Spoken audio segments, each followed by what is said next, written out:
If you're buying a new SUV and you want the price to be under 30 grand, you're gonna need to shop in the subcompact class. That's where these cars used to be at the compact level just a few years ago.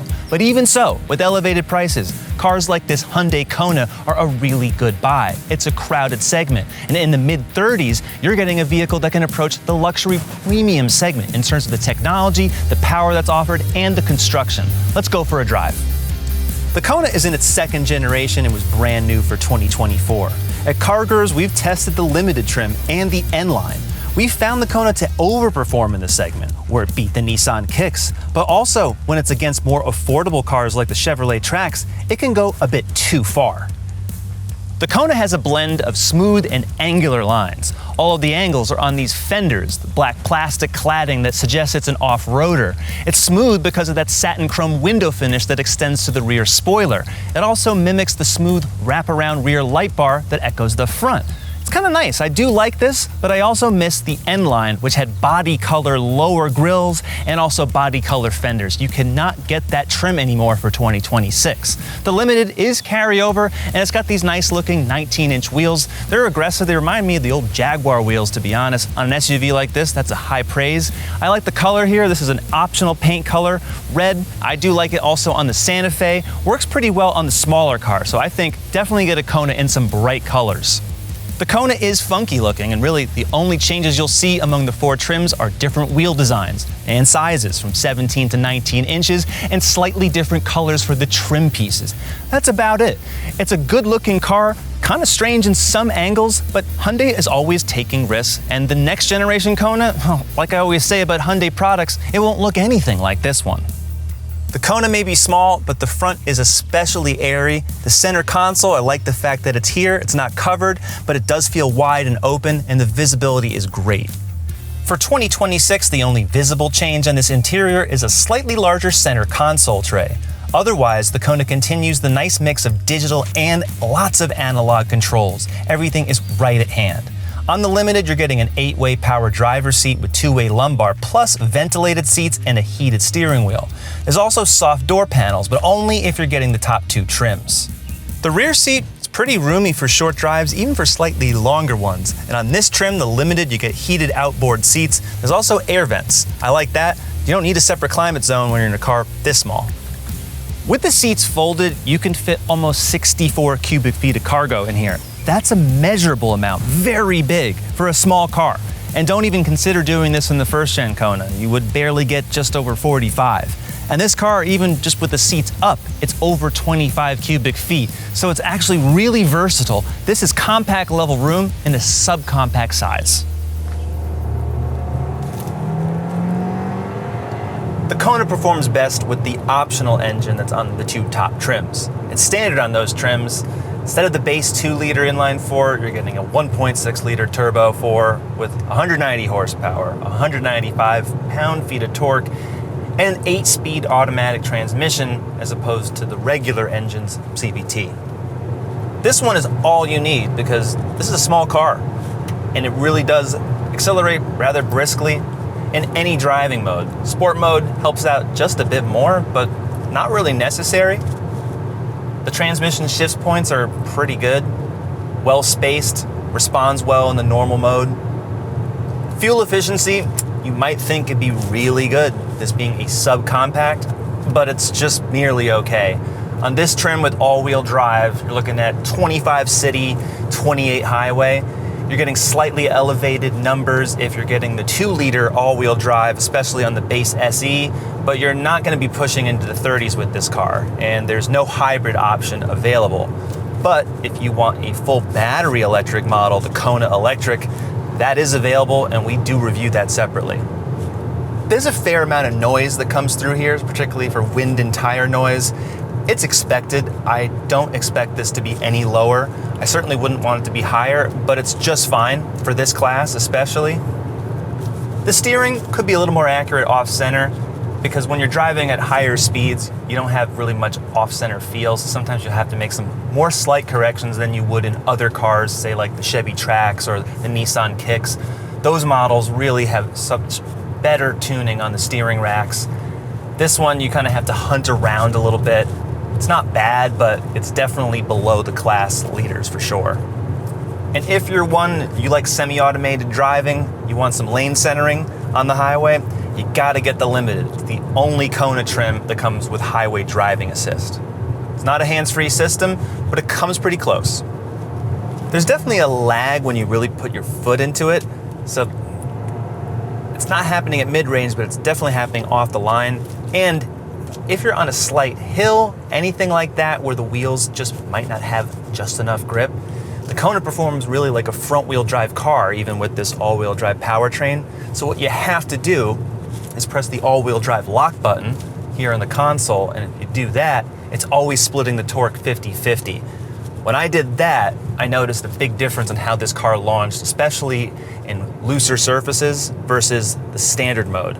So certain cars are routing power all the time, like a Subaru Forester or other models like that, or a Crosstrek, certain vehicles. This one is definitely front-wheel drive unless you're already slipping. So if you really need that traction right off the line, hit that button, and you will have to do it every time you start the car. It's not the default driving mode.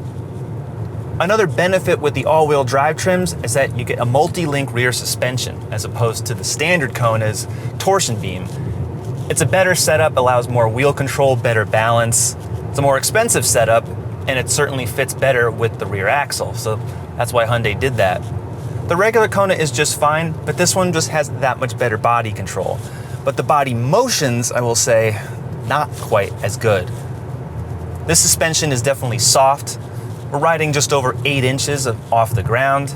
So it's an SUV, but really at higher speeds especially, you just notice it floating a lot more. If you like soft suspensions, you'll like this Kona, but if you're driving on back roads and you're just hitting a bump or two, yeah, it'll soak them up. But then it kind of has that kind of oscillating effect after. Not for a long time, but just enough. And that to me makes this car feel a little too big. It's actually a step in the wrong direction, in my opinion, versus the first generation Kona, which was so much smaller. That car really handled well, except it was way too stiff over bumps. Hyundai compensated that by giving a bigger car, longer wheelbase, but a suspension that I just think now is too soft. So there's got to be a middle ground. Maybe the next generation Kona will do that, or another refresh. That remains to be seen, but the suspension tuning is definitely below what Chevrolet, Nissan, and also Mazda are doing. Those cars are all better with similar equipment, similar prices. Hyundai doesn't really seem to know what it's doing with the Kona like they do with other SUVs in their lineup. But it's pleasant. The gauge is really easy to read. Digital screens, but everything is sharp.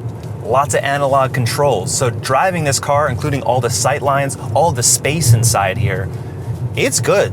The longer you drive the Kona, you do feel like you're in a larger car, except when you're going to put suitcases or luggage in the back, and then you realize, okay, this is not a Tucson, it's certainly not a Palisade. That's where you really notice it. From the driver's seat, you could be fooled, especially in this lighter interior, because it's just a comfy car. If you're going in the subcompact SUV class, I think opting for that turbo engine, not only gonna have more fun, it's just more usable every day, more everyday power, without really much trade-off in fuel efficiency, and just getting out of your own way and everybody else's way. That's good. This is all you really need. So I would definitely advise getting the turbo. The brakes also feel good. They're a little soft. Not a performance car, but Hyundai has the comfort part nailed down. A 12.3-inch touchscreen comes standard. It's angled toward the driver.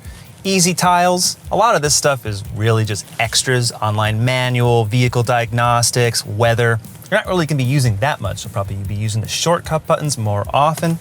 Hitting the map, for example, which is only available on the Limited. In addition to that, an 8-speaker Bose stereo, plus when you go into the setup, you'll find all the driver assists. Now, for 2026, adaptive cruise control, that's now standard, along with forward cross-traffic alert and braking. Hyundai calls it something different, but that's what that is. That's now standard.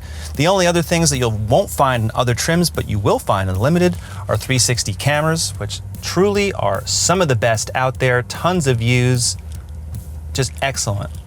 Excellent renderings, makes it so easy to drive.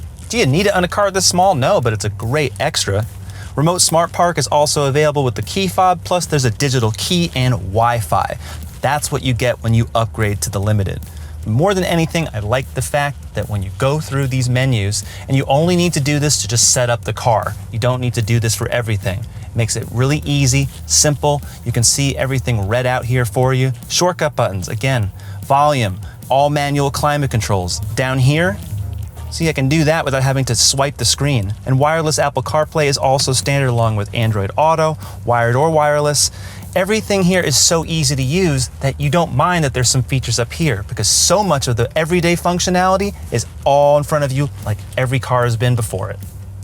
The instrument panel is another example of simplicity. Sure, you can change the gauge styles here. I particularly like Classic because I like that analog look. But what you're seeing here, let's put it back to Style A, like those two different colors. Again, this is where functionality really matters. Real tech where it actually counts. Blind spot cameras on this top trim. You can't see full screen maps still. I wish you could. But what you do see, you see your driver assist. And you can cycle through here with the thumb wheel. Again, your adaptive cruise control functionality is here. You can reprogram this button here on my right side here for anything in the car. So that's pretty good. It's simple tech and it's also just very usable every day. That's what the Kona is all about. The 2026 Hyundai Kona starts at $26,000. There are 4 trims. That's down from 6 trims for the 2025 model year because there's no more N-Line and the SEL trims have all been renamed. As tested with Destination, this Limited with the extra charge paint, all-wheel drive and floor mats, around $36,000. Direct competitors, the Kia Seltos, Mazda CX-30, Honda HR-V, Toyota Corolla Cross, and the Nissan Kicks. But at this price, $36,000, you could get into the Hyundai Tucson and Kia Sportage and other compact crossovers. Keep the Kona under $30,000 and you'll have a pretty compelling SUV in this segment. Once you go even just a little bit above that, there's better buys from the competitors and even among Hyundai's own lineup, where you can size up, maybe not have all the features like ventilated seats, but you'll have a more practical vehicle for every day. But if parking is absolutely a major concern, vehicles like this are definitely a lifesaver. What do you think? Would you buy a Kona or any number of subcompact crossovers? We've reviewed all of them at CarGurus, so subscribe to the YouTube channel, go to cargurus.com to find your next car, and we'll see you next time.